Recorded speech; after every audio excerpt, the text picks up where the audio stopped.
Good morning, everybody. It is August 18th, 2021, and welcome to another episode of Dugout Talk. This is the first content episode, I guess is the best way to put it, or informational episode. I don't know. But this is the first traditional podcast episode that we've recorded since about late March.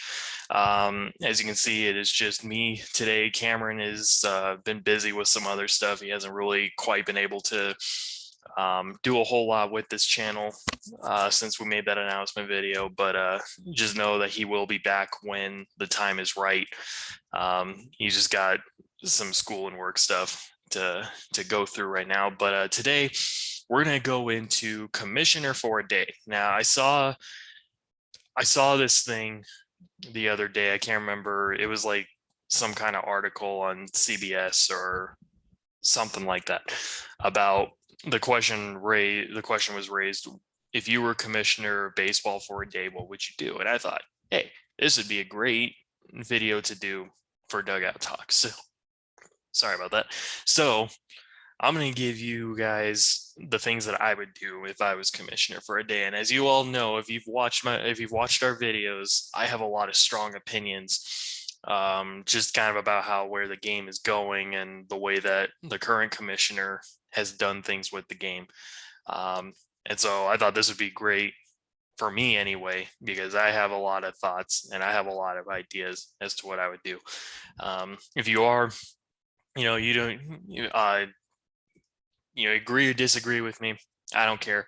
If you want to have a discussion about this, please feel free to comment in this video below or comment on our social medias, however you get access to us, because we want to hear your thoughts on this as well.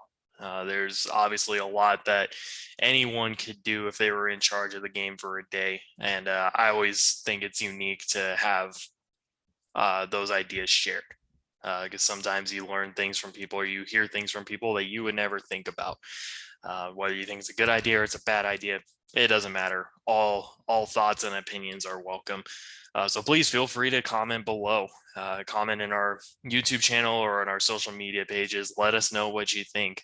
We'd be happy to hear from you, hear your thoughts, and even have discussions about it. Like I said, it's always a good way to kind of get to know you guys better. And before we get started today, I just wanted to kind of give a quick update. Last night, if anyone was watching, Oakland A's pitcher Chris Bassett, he took a line drive right off his face. It was in the second inning. The A's were in Chicago playing the White Sox, and Brian Goodwin just hit a screaming liner right off of Bassett's cheek. Thankfully, I got a notification today from ESPN that it is just a cheek fracture that he has. He does not have any other head injuries or any vision problems or anything like that. So that is really absolute best case scenario for him, considering what happened last night. I'm not going to share the video because it's it's hard to watch. So watch at your own discretion. It is on YouTube. I'm sure you can find it. Just type in Chris Bassett and it's probably going to be on there. So just wanted to give a quick shout out there or give a quick update on that. Hopefully Bassett's okay. He will not be back this season. He's getting surgery tomorrow. So just keep him in your thoughts, send good vibes his way and to the Oakland A's, because that was definitely a very scary moment yesterday. All right. So we're bringing back day in history. On this day in 1982, so 39 years ago, the Dodgers and Cubs completed a suspended game from the day before, with the Dodgers winning 2-1 in 21 innings. The game was suspended in the 17th inning. The Dodgers closed the game with pitchers Fernando Valenzuela and Bob Welch in the outfield, and Jerry Roos pitched the final 4 innings of the game. He would go on to also start the next game, the originally scheduled game for this day, following this completion. So the game at Wrigley was at Wrigley Field, by the way. It was suspended because in 1982 the Cubs did not have lights at their stadium.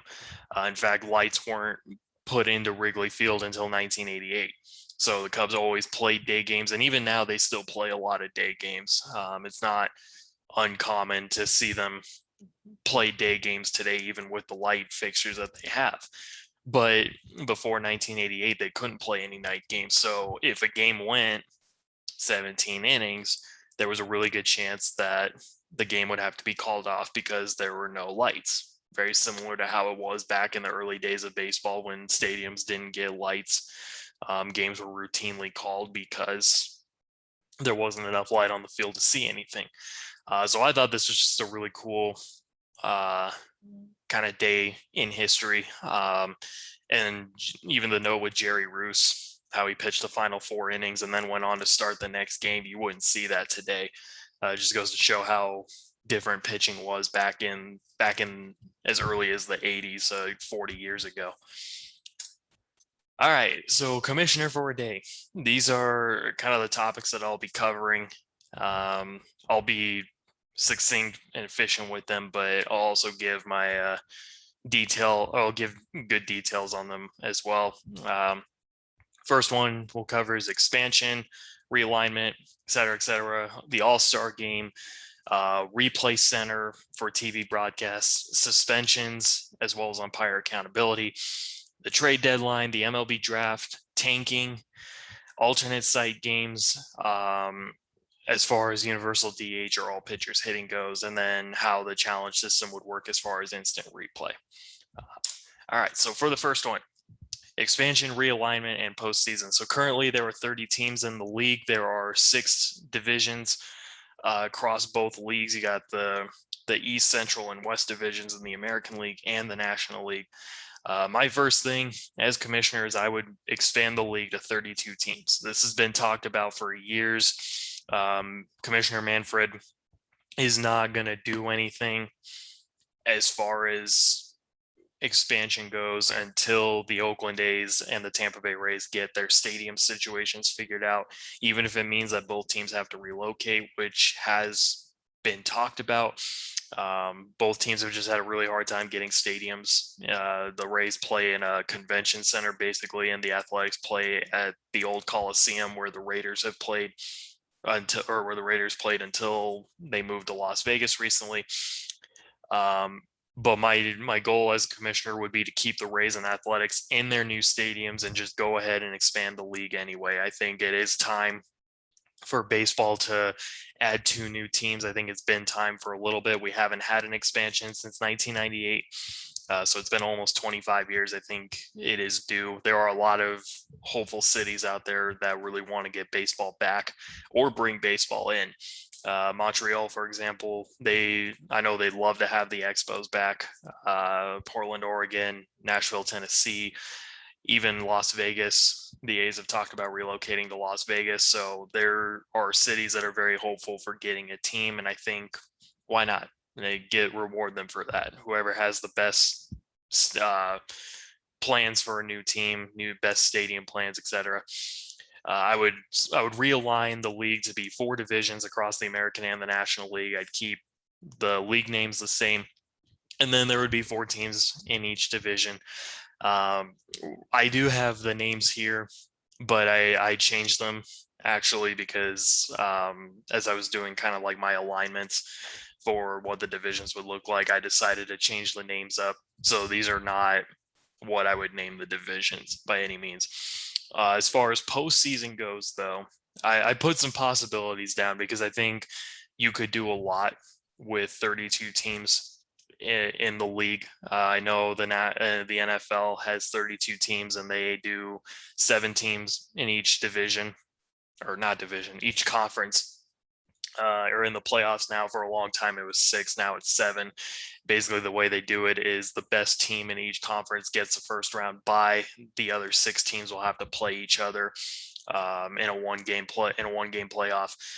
As far as postseason possibilities go, my first idea is division winners only would be in the playoffs. So this would be 8 teams in total. You'd keep the standard, basically how it was pre-2012 when the wild card game got put into play. It would just be 4 teams. You'd have the league division series, best of 5, first to 3 wins the series. The league championship series and the World Series would stay the same. Best of 4, whoever wins 4 games first obviously moves on or wins it all. My next option is keep it very similar to what the format is now, where it's 5 teams in the playoffs and you have a wild card round. The 3 division winners move on and the 2 best non-division winners would go.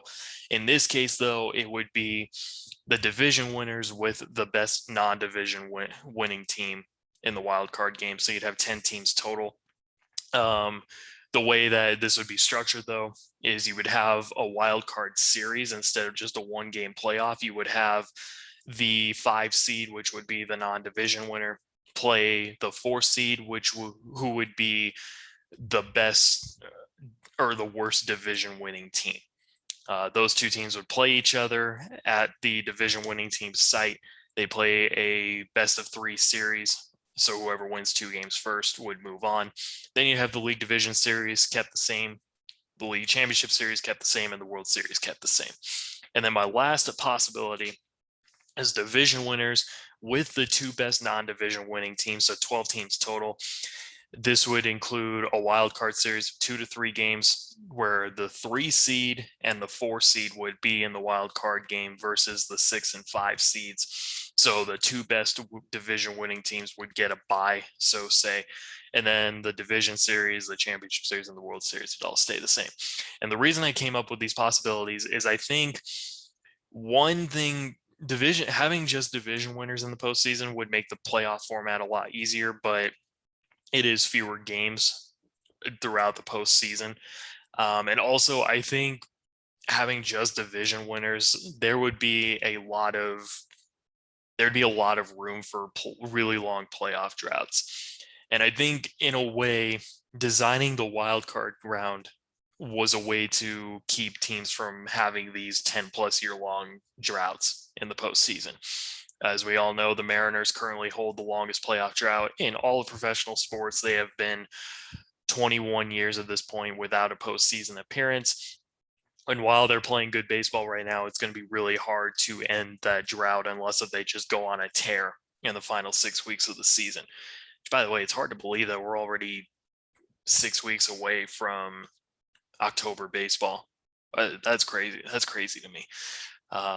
Anyway, back to it. So I think division winners only, it would be easier in this format where you could just have the division winning teams, but I think it opens a hole of, you might get some teams who would put up 90 win seasons, maybe even 100 win seasons. But if they didn't win the division, they'd miss the playoffs. And to me, if you win 90 games in a 162 game season, there should be room for you to some degree, if it's possible, to be in the playoffs.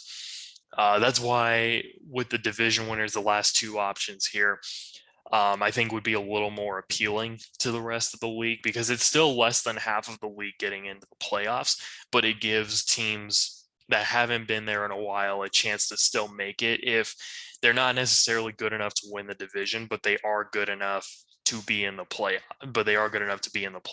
kind of like in the NFL. The prime example I think of in the NFL is the Detroit Lions. They haven't won the NFC North in years, but they've had a good enough team to be a wild card. And because of that wild card, they've made the playoffs a few times since 2011.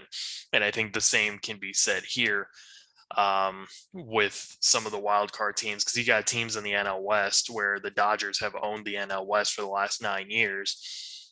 But you've had teams in the West who have been good enough to still be playoff caliber teams.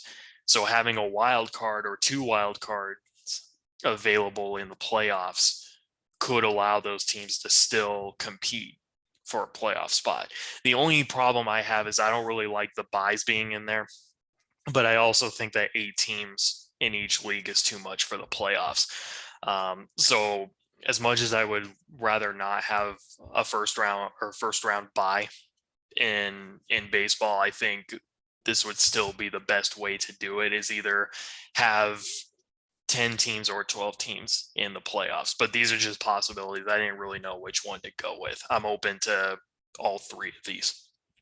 And then as far as division alignments go, as I said, what I had on the first screen that was going to cover the topics, I changed the names of each division. So instead of like East, Central, West, I made it a little more unique to the region that these teams are going to be playing in. So I made the Atlantic Division, the Flatlands Division, the Pioneer Division, and the Pacific Division.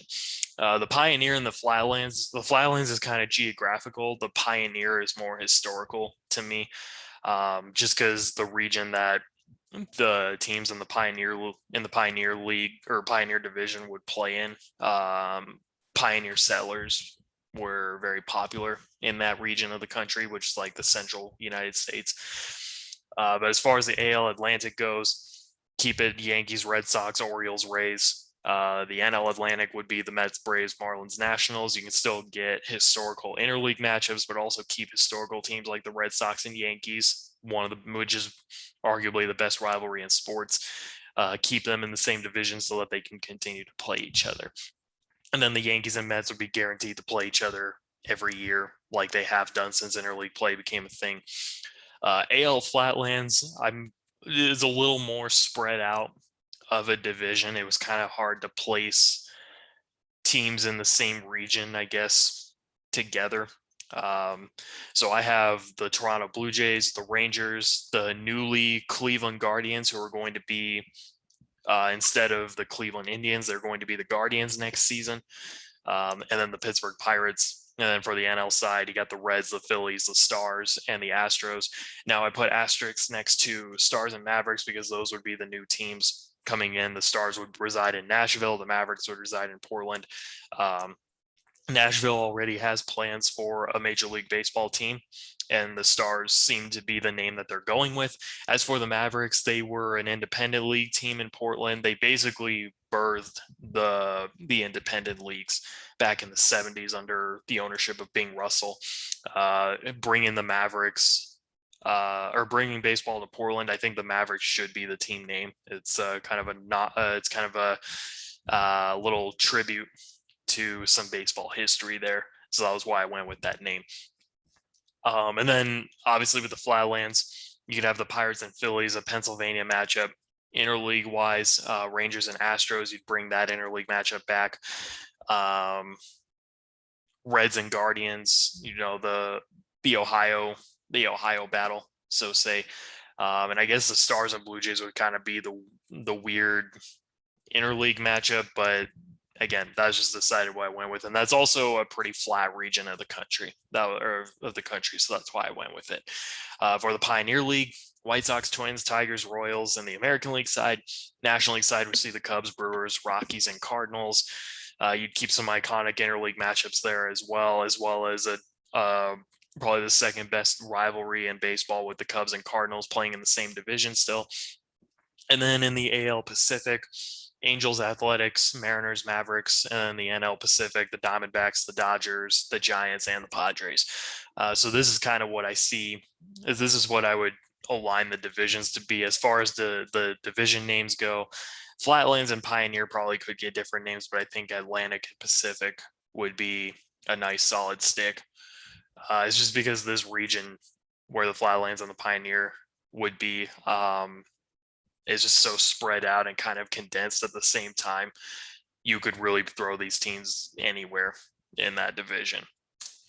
All right, rule 2 goes with the All-Star Game. So the current format when it comes to the All-Star festivities is you just have the Home Run Derby and the All-Star Game, and now it's actually the draft. The MLB Draft takes place at the same time. That was newly implemented this year. And all of this takes place over a 3-day span. Technically 2 days actually, because teams play on Sunday, then Monday Sunday night, Monday they head to the All-Star festivities, play the All-Star Game on Tuesday, do the Home Run Derby on Monday, and then Wednesday they head back, and Thursday we're back to baseball. I think a reason the All-Star Game has seemed to be a little dull in recent years is because there's not enough rest time for these guys. And I think some players kind of see the All-Star Game as like All-Star Week is more of a resting period for them than it is a good time for them. So I would make some adjustments to the All-Star Game. And what I would do is I would actually give a week off during the All-Star game. That way, the players who participate in the All-Star events, they have a chance to rest as well. They may not get as long of a resting period, but they still get a resting period. And I think it would make a difference. I would make the All-Star game the second Thursday through Sunday in July. So for example, if this was the format for next year at Dodger Stadium, it would be July 14th through the 17th instead of July 17th through the 19th. So the first half would end on July 14th. So games might still be going on July 14th. But the good news is that would still be like a travel day for players. That Thursday and Friday would allow for players to kind of take some time to travel to the All-Star festivities. The second half would begin the next Thursday. So it would be a week-long hiatus from baseball. I don't know how marketers and advertisers so much would appreciate that break, but I think if you extended the events of the All-Star game over a 3-day span, I think it would still give a chance for advertisers to make some money, I guess, because of commercials and marketing and stuff like that. So Thursday for teams that don't play on that Thursday would be a travel day for the All-Stars. Friday would also be a travel day, maybe even Thursday night. I don't know. I don't know how every player does it. I'm sure all players do it a little differently if they get selected for the All-Star game. But I would move the Celebrity All-Star game to that Thursday. Instead of making it on Sunday with the Futures game, I would just make the Celebrity All-Star softball game its own thing, put it on the very first day of the events. It's not like any MLB players are in that anyway, so you can just do that. You can do that game for that day. Friday would be the skills competition. And this is a new thing that I would implement. The NFL has done some more skill competition things throughout the Pro Bowl. And Japan, the Nippon Baseball League, when they do the All-Star game, they have little skill competitions as well. This would open an opportunity for players who aren't necessarily all-stars, but have some talents that are awe-dropping, like Jackie Bradley Jr., for example, being able to throw a ball from home plate into the center field stands. This would open the door for some guys to just participate in some skills. They don't have to be in the All-Star game exactly, or they don't have to exactly be in the All-Star game, but they can still go to the events and participate, try to win some cool prizes, for lack of a better term. But one thing that I would do as far as skill competition goes, a fielding, a pitching, and a hitting target practice. So it would be completely different. Like the fielding, for example, it could be like who has the furthest throw from home plate, who has the most accurate throw from the outfield to home plate. You could even do something with infield potentially. I would probably say the fielding would probably be more directed towards outfielders. But you could figure something out to make a skill competition out of it where all positions are welcome or are included. So say you could even have a catching skills competition to see who can throw the most accurately to like second base, third base, and make it like a live scenario where you have an actual pitcher on the mound, where the catcher has to actually make the throw, because in warm-ups you see pretty accurate throws from catchers. So make it like a real life game situation. And then hitting target practice, you could put like targets on the field. You get a certain amount of points for hitting the ball off of the target or getting within a certain distance of the target. I don't know. I think you can just you can pave the way for some guys to still participate and maybe more players being at the All-Star game events. That's just a thought though.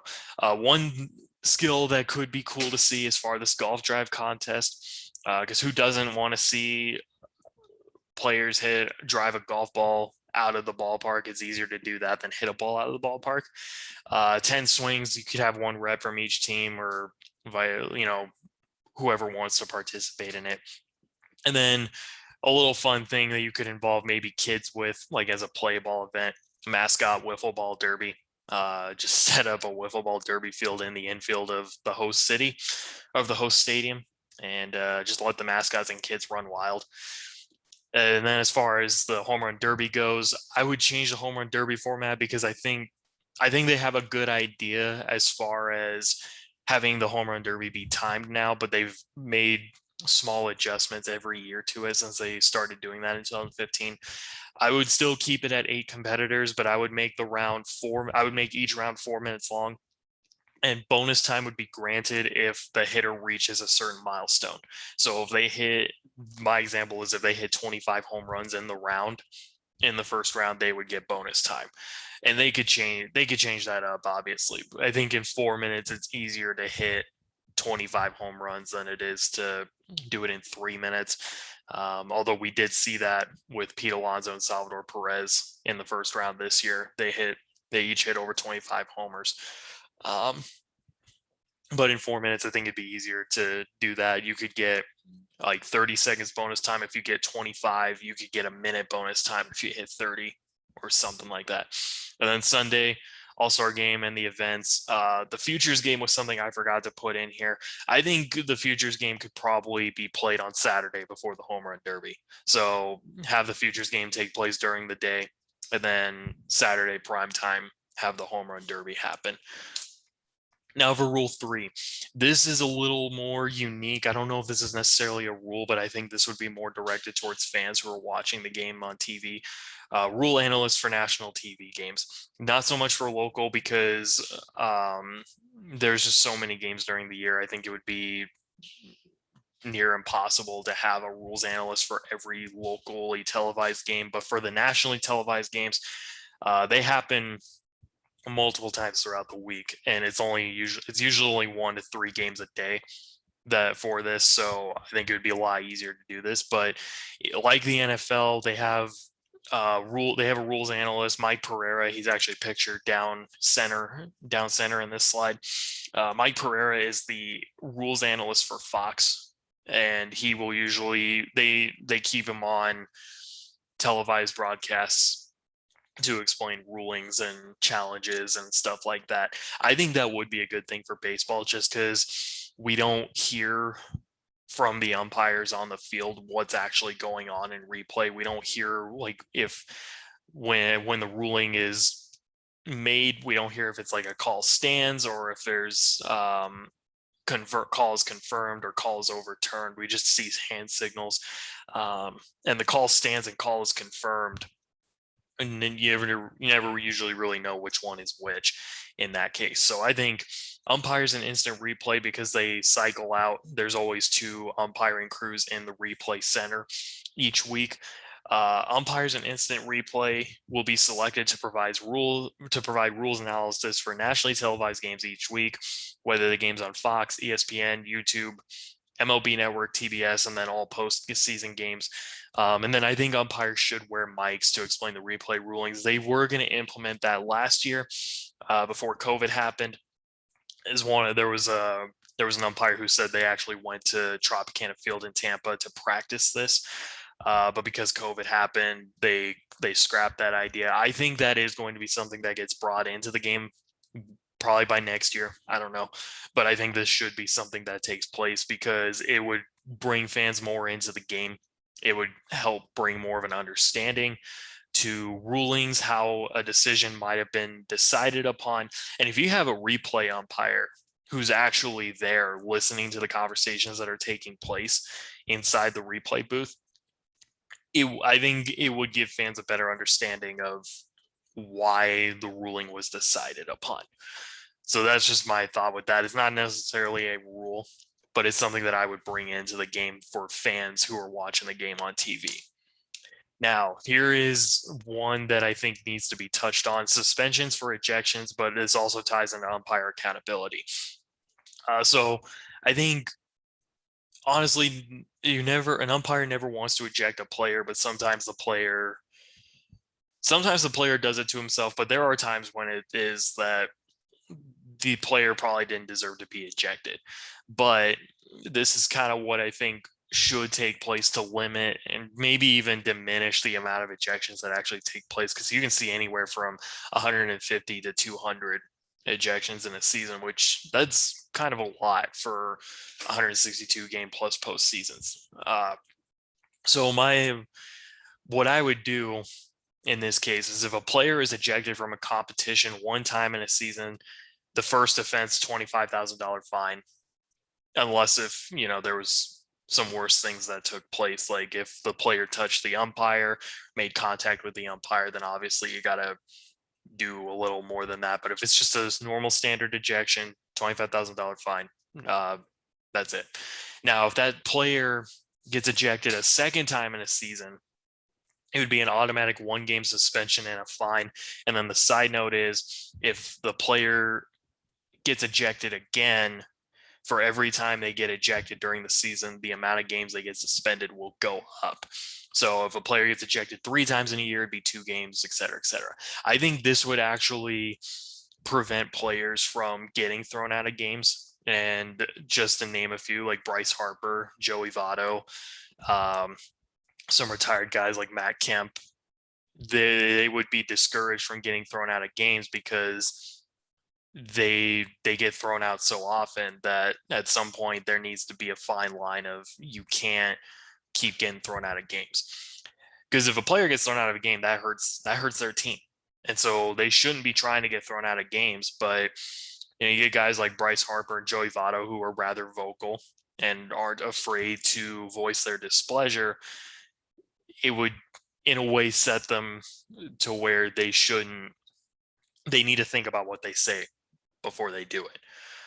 It would keep guys from. I think this would be a way to keep guys from getting thrown out, to keep players from just deliberately getting thrown out all the time. Now, for as far as managers go, if a manager is ejected 5 times in one season, it is an automatic 1 game suspension. After the 5th one, games suspended would go up for every ejection after. So if they get ejected a 6th time, it's 2 games, 7, 3, et cetera, et cetera. And then as far as coaching staffs go, if a coach who is not a manager or acting manager is ejected, it's an automatic 1 game suspension, and game suspended goes up for each time ejected after. You don't see a lot of coaches get thrown out of games so much, but it's kind of an unwritten rule amongst umpires and coaches that if a coach who isn't the manager is arguing, they're automatically ejected. So I think that's something that if you want to limit the amount of ejections that take place over the course of the year, you got to start putting your foot down on things like this. Now, this also goes into umpire accountability, because this doesn't mean that umpires are always right, because umpires are in the wrong as well with these kinds of things. Even when they eject players, they're not always in the right on that. So my thought is right now, really the only thing that the league does is the umpire just keeps the league will just keep umpires from working like really important game assignments. They don't get postseason work, which that's not really effective. I mean, it can be effective, I guess, but I don't think that's really a punishment, so to say. If an umpire has 20 calls taken to replay review and is unsuccessful on 60% of those calls, they're automatically ineligible for postseason and marquee game assignments. You want to have your best guys on the field for the games that matter. And if they're not living up to that, they don't deserve to be working those games. If an umpire scores below 90% accuracy behind the plate with margin of error being implemented in the score, there's an automatic ineligibility of postseason, fine, and a 1 game suspension. And this is, to be more specific, this is for 1 game. So margin of error helps because there are a lot of borderline pitches, and it can be hard to track a borderline pitch. It may look like, when you look in the TV box on the screen, the ball may look outside the box, but the ball may have crossed the plate as well. It may have entered crossing the plate, but where the computer tracked the ball, it's on the outside. So this is why margin of error is super important. If an umpire is not scoring better than 90%, there's no reason they should be working important games. They need to be 90% even is pretty low for guys at this level, but it's still, on most grading scales, a 90% is an A minus. So that's why I say, if you put margin of error into play, majority of the time, you're still going to get a 90% accuracy rating. If an umpire is scoring below 90%, even with a margin of error, there is no reason they should be working important games, and they should be punished for that. because it's BS. These are the best guys in the game. They should be working like they're the best guys in the game. And you know, I understand as umpires get older, it's understandable if their performance tends to go down behind the plate, but they can still, even with some of the best umpires like Ted Barrett and Jeff Nelson, they can still maintain scores of like 93, 94%, which that's fine. That's not a bad number. That's still an A grade. Obviously, you want to see it be at like 95% or above, but not everybody is perfect. So 90%, I think, is a good number, there. Um, and then this is one that the league does kind of enforce, but I think they need to be a little harder on it. And thankfully, this doesn't happen very often. But when it does, they need to be a little harder on the punishment, in my opinion. So if an umpire misinforms a ruling or misinterprets a ruling on the field, it is an automatic 3-game suspension. They are fined and ineligible for the playoffs. The crew chief of the crew will serve a 1-game suspension with a fine, but if they are not the ones who were technically in charge of the call, they will not be exempt from the playoffs. And what I mean by that is whoever the home plate umpire is of the game is technically the crew chief of the game. They're the one in charge. They're the ones that the managers will go to for ruling interpretations, things like that. Now, there is a crew chief on the field who is in charge of the whole crew, but the plate umpire is in charge of running the game. So that's why I say if the crew chief is not the plate umpire, they'll still be responsible for their crewmate screwing up, but they're not going to get nearly as harsh of a punishment as whoever the plate umpire is, because they're the ones in charge of actually running the game and making sure that pitching changes are made right, substitutions are made right, and even just getting the rules right, for example, getting the balls and strikes as accurate as they possibly can. All right, Rule 5. MLB trade deadline will be moved back to August 31st, and then roster expansion and rules apply. So right now, the trade deadline is July 28th through the 31st, kind of in that time frame. And the league recently just made it where there was a waiver trade deadline that used to be on August 31st. They got rid of that completely and just made a hard deadline of July 28th, 29th, around that time frame. August 31st to me, and they did this last year with the COVID shortened season. I think August 31st is a better time to do the trade deadline because teams can get a feel in August kind of where they're at. I think July is a little too early to know where you are as a team, whether you're a playoff team or not. When the way August goes really puts teams in a bind of like, hey, this is realistically where we are. You look at the Mets, for example. The Mets were in first place going into August 1st. They've now lost 14 of their last 19 games. They're in third place in the East, and they went from being a playoff team to all of a sudden they're not in the playoffs anymore. And that's just in the month of August. Meanwhile, the Phillies, who weren't really in the playoff mix, they're fighting for a wild card spot. They're fighting for the division. So to me, August 31st gives more time for teams to determine where they are, and they can decide whether to add or cut. Which brings me into my next thing of September 1st being the roster expansion date. Now, I believe it's only 28. I think the roster expansion used to be up to 40 players, and now I believe it's only 28. It's not very big.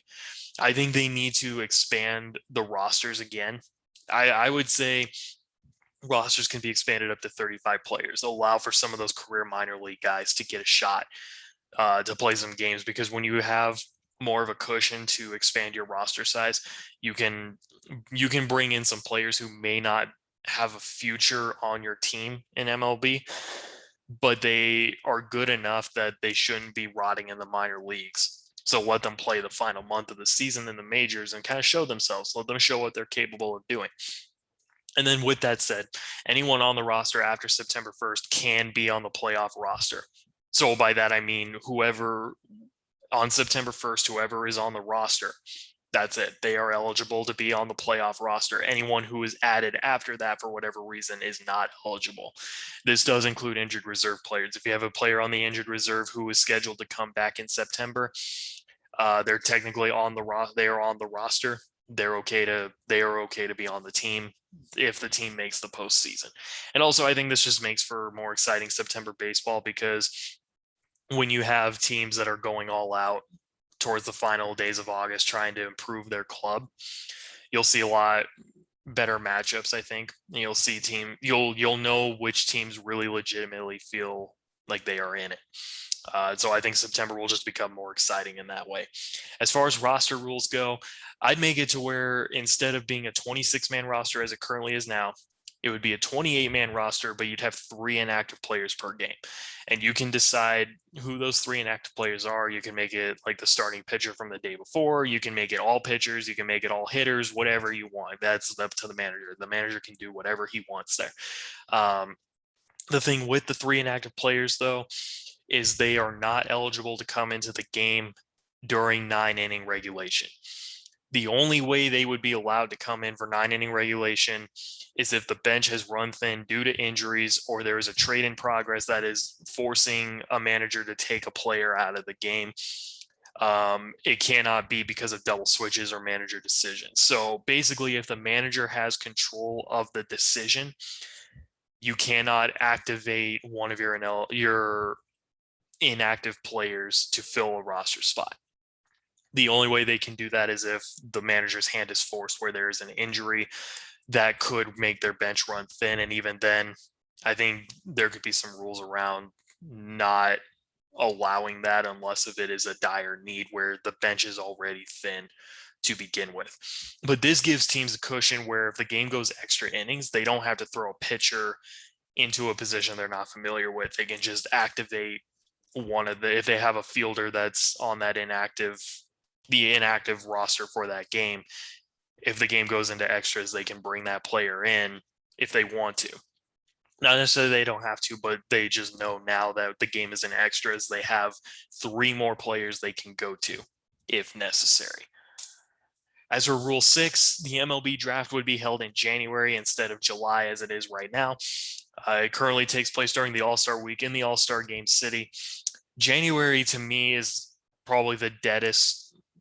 I don't think deadest is even a word. The most dull, dead time in baseball. And really not a lot goes on in January because spring training camps start to open up in February. The winter meetings take place in December. There's kind of a little break where, like, yeah, you'll get some free agent signings, and maybe some trades, so that's really about it. You don't see a lot happen in January. To me, this is kind of the perfect time to do this. I know the NBA All-Star Game is really the only major event, at least among the 4 pro sports, that's remotely taking place during this time. But this is right before the Super Bowl. If they made the draft during the last full week of January, this would be right before the Super Bowl. So MLB would kind of have a spotlight on them during this time period. I think it would help them out a lot. So, for example, if this got implemented next season, January 26th to the 28th would be the draft. And then another little fun thing, kind of like what the NBA does with the lottery as far as draft pick goes, cities with MLB teams can bid to host the draft as if it's a lottery. And if they are chosen to host the draft, they will have to wait 10 years before being eligible again. So this would give a little diversity where you could have the draft next year in Los Angeles, for example. And then the year after, it's in Miami. The year after, Chicago. Who knows? Just you could have a little diversity there. Kind of the NFL's kind of been doing that, and I think is really cool that they've allowed cities not be so traditionally in New York to host the draft, but they kind of move it around every year. The thing would be with this, since New York and Chicago have 2 teams in the city, they themselves as a city would be exempt from this rule. But if New York and Chicago want to bid to host the draft, whichever team won that bid will have to wait. So if the White Sox put in a bid and they win that bid, they would not be eligible, but the Cubs could still bid to host the draft. That's kind of what my catch would be. With Rule 7, this is my biggest thing.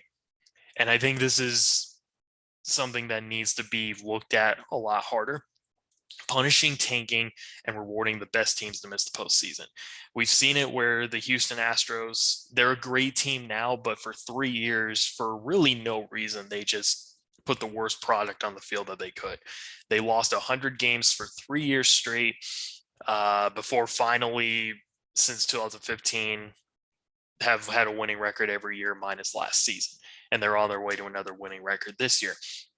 Basically, what would happen here is teams cannot deliberately put a poor product on the field to get higher drafts, which is what the Astros were doing for no reason.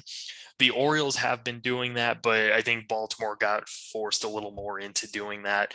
The Pirates and Rangers have kind of gotten forced into doing that as well.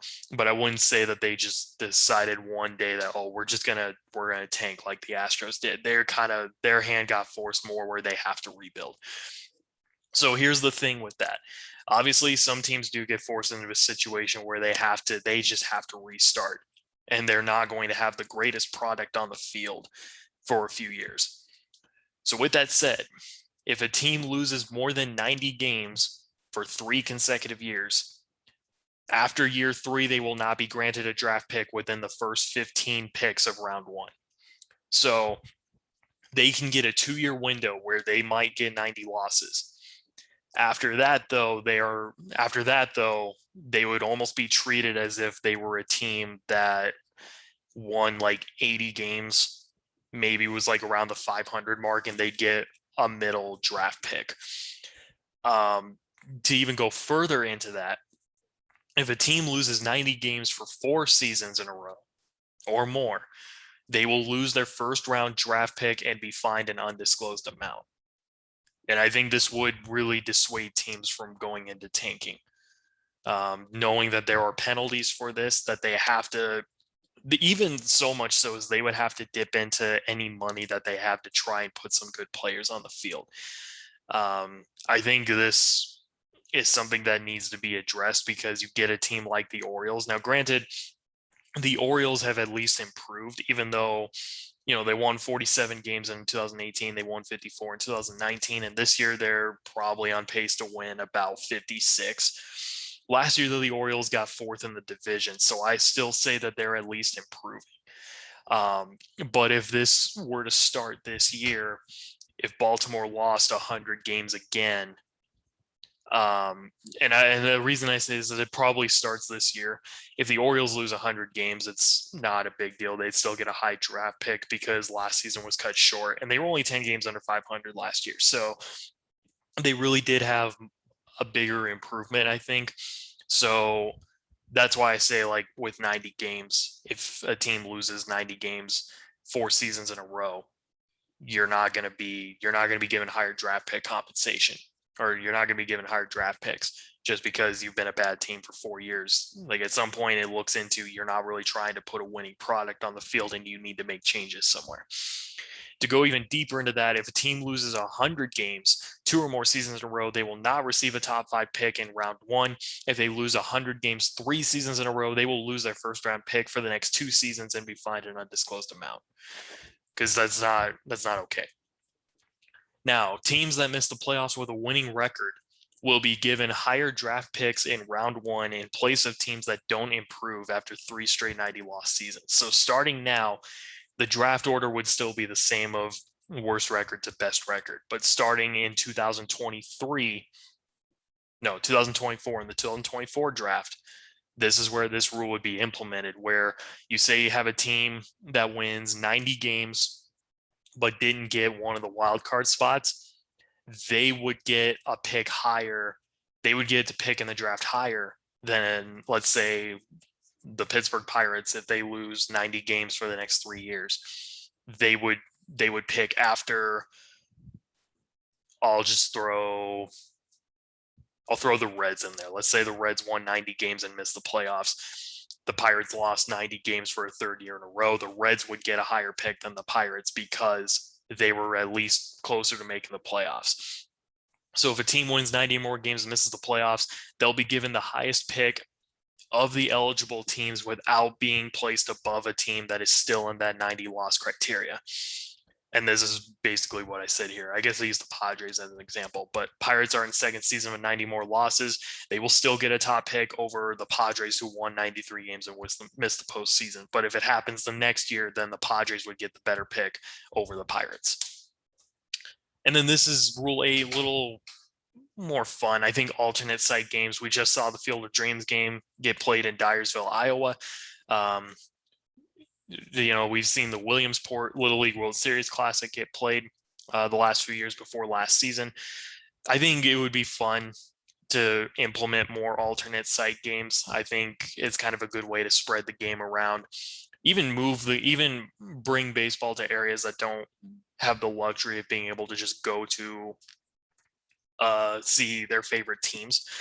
I think this is a good way to bring that more into play, because right now we have like the Williamsport site, and we have the Field of Dreams, which Field of Dreams sounds like it's going to be a yearly thing, which is absolutely amazing. Cubs and Reds are playing there next year. They already announced that.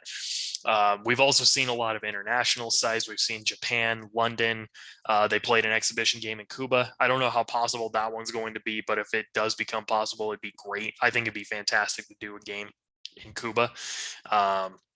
And Doubleday Field used to be an exhibition game.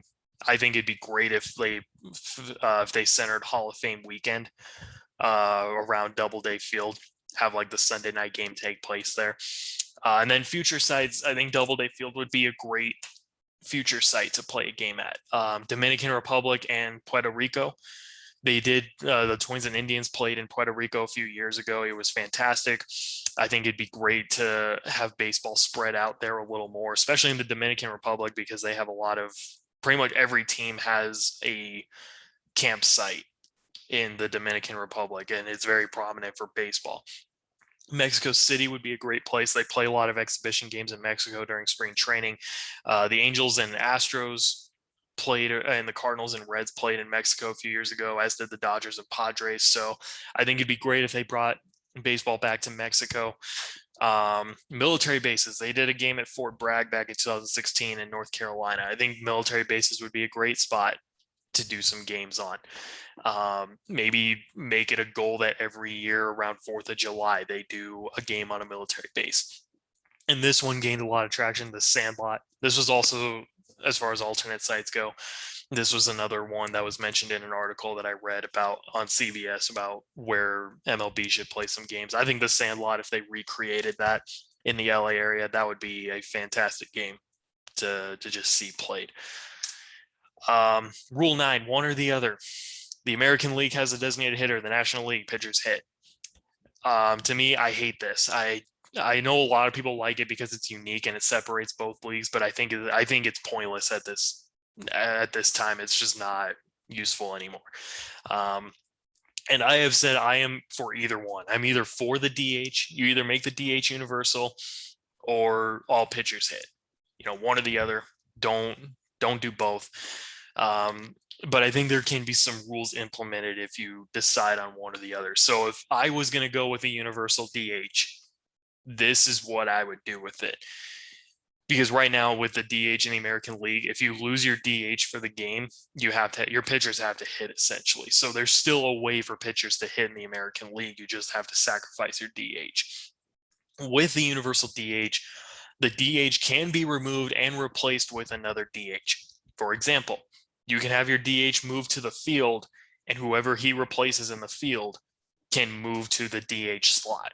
So if you had like if you had a player who was in a fielding position get hurt, but you were able to still keep them in the game, they just couldn't be out in the field, which I don't know how likely that would be. You could move them to the DH slot just to keep them in the game and have your DH go play the field. I would make that kind of a little loophole. But I doubt that teams would use that, because if they're going to take a player out of the game, you're going to take them out of the game because of injury. Or here's the thing too, if your DH gets removed because they were injured, they were ejected, there was a double switch, whatever, you can place another hitter in that DH slot. Because the thing with the DH is if your DH gets ejected in the American League, I believe, well, maybe not now. So actually this may not even really apply. I think you can't just replace the DH with another DH. But I would make this more of a thing where you could actually move the DH into the field and not lose him and not lose your DH slot.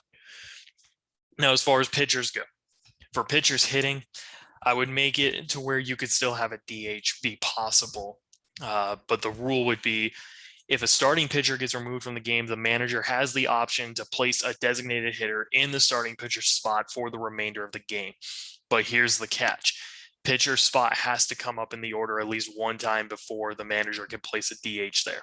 If a starting pitcher gets wrecked in his start, if he gives up like 6 or 7 runs in the first inning, he has to get taken out of the game. Whoever comes in to replace him as the pitcher has to hit in his spot at least once before a manager will be allowed to put a permanent DH in there for him. And this even comes with if the starting pitcher is injured, whoever replaces him still has to bat at least once. But this way, you wouldn't lose your relief pitcher. You could still keep your relief pitcher in. Like, if, for example, if you've got a long reliever who's just dealing, but he's terrible with the bat, he hits once, you bring the designated hitter into his spot, pitcher can still stay in the game if he's dealing. So that's kind of what my thought was with that. And then my last thing, as far as commissioner, I would make some new plays be reviewable as far as challenges go.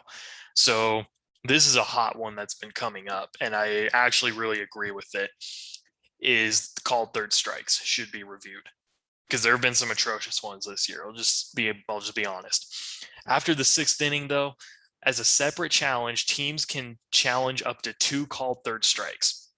This is after the 6th inning, so starting in the 7th inning, this can happen. If the game goes into extras, they will receive 1 additional challenge on called third strikes. So you could have up to 3, and this would be separate from getting a play reviewed. You could have up to 3 called third strikes challenged if you don't use them from the 7th to 9th inning and the game goes into extras. You could have up to 3 that you can use for the remainder of the game. Obstruction and interference calls are umpire reviews. I would make this where this isn't a manager's challenge. This is where a manager can request that the umpires look at a potential interference or obstruction. But this is where the umpires do not have to do this. Usually umpires, this is a judgment call for umpires, but they should still be allowed to decide if they want to actually go to New York to review this. But if the manager makes a good enough case, they should be able to go to New York to look at this and get some help from the outside, because in real time, it is really hard to see. If you have a camera angle that can kind of help and let another umpire tell you why they think that this could be obstruction, interference, etc., I think it would help out a lot. But there also needs to be a clear, fine line of what the obstruction and interference rules are. Managers get 2 challenges a game, no penalties for getting a challenge wrong. So if they challenge once, they get it wrong, they still have the second challenge. If the game goes into extras, they get 1 additional challenge without losing any challenges available to them from the first 9 innings. So they could have up to 3 challenges if this happens. I think it's a little ridiculous that managers lose their challenge if they get it wrong. And that's just my personal opinion. I understand that you shouldn't be rewarded for getting a call wrong, but sometimes there are some really close plays that are just really hard to overturn. And to me, if you run into a situation like that as a manager where the call stands, it means it wasn't really confirmed or denied. It's that there just wasn't clear and convincing evidence. Managers should be allowed to keep their second challenge, because if the call stands, it means that there was not enough evidence to overturn it, but it doesn't necessarily mean that the manager made a bad challenge. So they should be allowed to keep their second challenge.